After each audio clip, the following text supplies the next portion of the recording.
பக்தி இலக்கிய சுற்றில் நான் தேர்ந்தெடுத்துள்ள இலக்கியமும் சரி, அவ்விலக்கியத்தை படைத்தளித்த புலவரும் சரி, ஒரு தனி சிறப்பிற்குரிய ஓங்கு புகழ் பெற்றவர்கள். வேறு எந்த பக்தி இலக்கியத்திற்கும் வேறு எந்த புலவருக்கும் கிடைத்திராத பெருமை பெற்று இருப்பதாலேயே இன்று தேர்ந்தெடுத்ததிலும் நான் இங்கு பெருமிதம் அடைகிறேன்.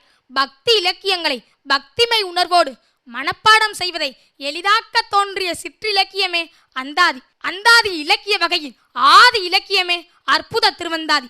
அந்தமும் மாதியுமில்லா எம்பெருமானை நெஞ்சுருக்க பாடிய அந்தாதியின் அருமை பெருமை தெரிந்த சமய பெரியோர் திரு என்னும் பக்தி இலக்கியத்திற்கு உரிய அடைமொழியோடு அற்புதம் என்னும் சிறப்பு அடைமொழியை கூடுதலாக சேர்த்து அற்புத திருவந்தாதி என பெயர் சூட்டி போற்றினர்.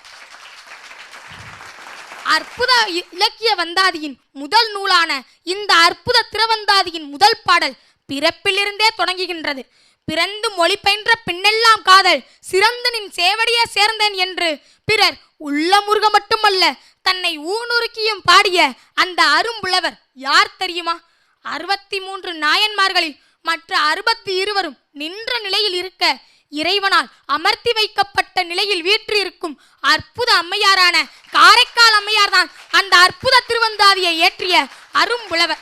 பதிக பெருவழித்தாய் என போற்றப்படும் காரைக்கால் அம்மையார் தான் பக்தி இலக்கியத்தில் பதிகம் பாடிய முன்னோடி. முதலில் பண்ணோடு பாடி இறைவனை போற்றிய முதல் பெண் நாயனார் அவர். நட்டப்பாடை என்னும் பண்ணில் தோட்டுடைய செவியன் என்னும் பாடலை திருஞான சம்பந்தர் பாடவும், இந்தளம் என்னும் பண்ணில் பித்தா பிரைசூடி என்னும் பாடலை திருநாவுக்கரசர் பாடவும் நம் காரைக்கால் அம்மையார் தான் முன்னத்தியர். முக்கணியில் முதல் கனி நம் இந்திய நாட்டின் தேசிய கனி அந்த மாங்கனிதான். ஈசன் திருவிளையாடலில் இல்லறத்தின் எடுத்துக்காட்டாய் வாழ்ந்த புனிதவதியை பக்திக்கே எடுத்துக்காட்டாய் காரைக்கால் அம்மையாரை பாரினில் உயர்த்தியது. காரைக்கால் அம்மையார் பாடிய அற்புத திருவந்தாதியில் உள்ள அத்துணை பாட்டுகளுமே அருஞ்சுவை பாட்டுகள் தான். இதில் நான் எதை எடுப்பது எதை விடுப்பது? தொட்டதெல்லாம் பொன்னாய் தோன்றும் அற்புதம் தானே அற்புத திருவந்தாதி என வேறு எந்த பக்தி இலக்கியத்திற்கும் இடப்படாத பெயரையும் பெற்று தந்திருக்கிறது. உள்ளதை கொடுத்து வேண்டியதை வாங்குவதல்ல பக்தி, உள்ளத்தை கொடுத்து உண்மையை தாங்குவதே பக்தி என்று உலகிற்கு உணர்த்தியுள்ளது அற்புத திருவந்தாதியின் பாடல்.